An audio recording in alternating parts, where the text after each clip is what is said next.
Hey there, YouTube enthusiasts. Welcome back to our channel.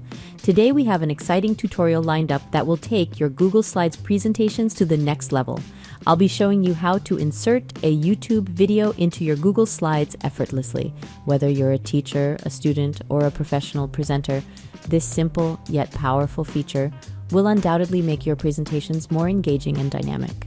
Before we begin, we would appreciate it if you hit that like button.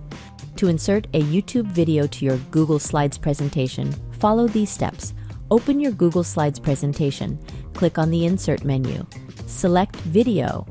In the Insert Video dialog box, enter the URL of the YouTube video you want to add.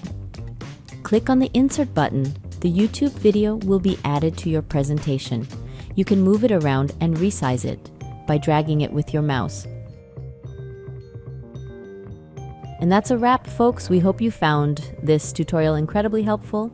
If you enjoyed this video and want to stay updated with our latest tech tutorials and tips, be sure to hit that subscribe button and turn on notifications. We appreciate your support.